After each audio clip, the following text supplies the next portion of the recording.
Hello guys! Hello Libra! Welcome dito sa ating channel.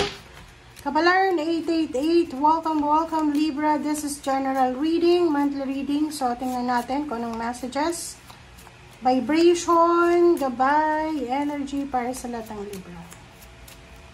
Okay, please connect your intuition Libra sa baraha.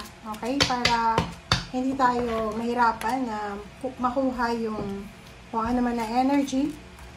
Okay, intuition and abundance. Libra, sinasabi ng baraha, this is for the whole month of August 2025. Number 20, number 1, balance. So, intuition, makinig ka sa sinasabi ng iyong intuition. Okay, napaka-importante na makinig tayo sa sinasabi ng ating intuition and count your blessings, your abundance. Kumbaga, sa buwan ng August, maraming blessings ka na matatanggap, or even, for example, na wala kang blessings na matatanggap, just be grateful sa lahat ng blessings na gustong ibigay sa'yo or ibinigay sa'yo ng ating Panginoon.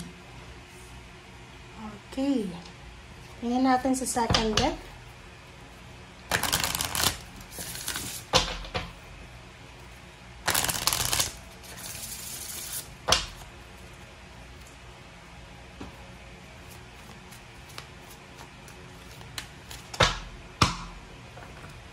Okay, proceeding softly, flying free. Wow.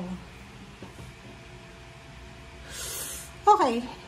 So, nakikita ko sa dito, Libra, na yun na nga, count your blessings and kinakailangan nung maging kalmado. You need to take care of your body, take care of your health, take care of your mind, your spirit, and flying free. Sinasabi ng baraha sa'yo dito na meron kang, kumbaga, plano na posibleng gagawin ngayong buwan ng August. So, maybe you're relocating, you're moving, or changing jobs, career, parang ganon, na matagal mo siyang pinag-isipan. And nakikita ko na, yun nga, dito, di ba, yung parang spreading your wings to fly. You're ready to fly. Maybe literal siya, ready ka na papuntang ibang bansa, or ready ka nang mag-explore. Okay, thank you, Libra.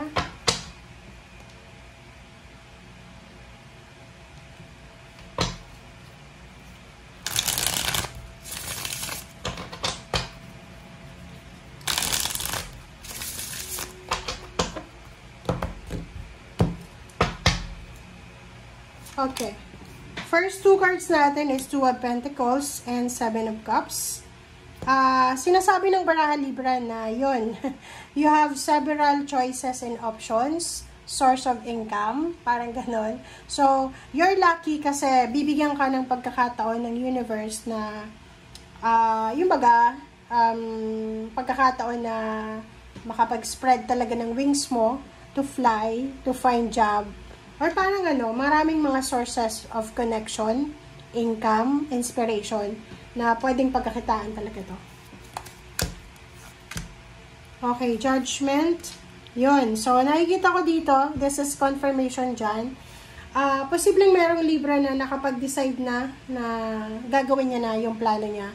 Maybe this is a plan for working abroad, like international, like maging OFW, lumipat ng trabaho, mag-resign, or kano pa man. Okay. So, nakikita ko, this is a relationship. So, posibleng meron ditong Libra na magkakaroon ng bagong relationship. Pwedeng nakapag-desisyon siya na makipaghiwalay and maging single, maging free. Or maybe, yun, parang meron ditong Libra na matagal na siyang single na nakapag-desisyon siya na mag-asawa ulit or magkarelasyon ulit. Four of Swords and Six of Pentacles. Wow. You're lucky because you are surrounded, diba? Napapaligiran ka ng mga like-minded individuals. Napapaligiran ka ng mga taong susuportahan ka. Financially, you are lucky because maraming tao sa paligid mo na pwedeng mahingan mo ng tulong. High Priestess, intuition, and yun. Sa trabaho guys, sinasabi ng baraha, gamitin natin ang intuition natin. Okay? Huwag tayong masyadong mag-iisip ng nega. Gamitin natin ang ating intuition. And 3 of Pentacles sa ilalim, tsaka 3 of Wands, 33. Meron ditong Libra na posibleng nagne-negosyo ka or maybe naghihintay ka. So, may pinundar ka siguro and this August, you're waiting for the outcome, for the achievements. Like for example, kung may poultry ka, may piggery, siguro oras na para ibenta yung mga biik or ibenta yung baboy or yung manok, parang ganun. So, meron na financial money, tangible kang mahahawakan because maybe this is the perfect time para ibenta yon, parang ganun. So, parang ganun din sa kung ano man na ginagawa nyo sa buhay. Maybe this is the perfect time para makuha mo yung lump sum of money or yung retirement, parang ganun.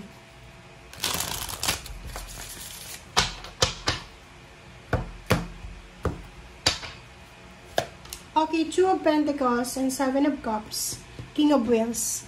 Sinasabi ng baraha sa'yo dito na yun na nga, bibigyan ka ng pagkakataon ng universe, Libra, na makahawak ng limpak-limpak na salapi. Kumbaga, kung ano man tong ginagawa mo sa ngayon, yung positive result niyan is financial freedom, financial stability, and balance. Okay, 9 of Cups. Wow. So, sinasabi ng baraha na you have kumbaga, choice and option. Nasa kamay mo yun eh, di ba? Parang wala sa ibang tao yung kaligayahan mo. Kumbaga, wag mong hanapin sa ibang tao, kaya mong mapaligaya yung sarili mo sa pamamagitan mo mismo. Okay, kung gusto mo daw na makuha yung mga pangarap mo sa buhay, gusto mong maging maganda ang takbo ng buhay mo, kailangan mong gawin kung ano yung alam mo na magbibigay sa'yo ng saya.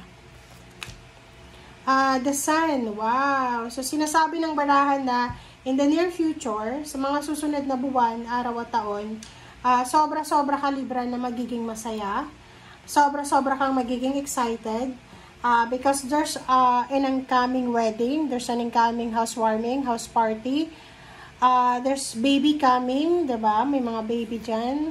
Judgment, Queen of Cups, happiness. Okay. It's either new relationship, new friendship, new job, new career. Basta maraming rason, marami kang isa-celebrate sa mga susunod na araw, buwan na taon. And sinasabi ng baraha sa'yo na sa ngayon pa lang, ramdam mo na yon. Ramdam mo na may paparating sa buhay mo na sobra-sobrang magdadala sa'yo ng success. Okay? So, thank you guys for watching and see you again. Bye!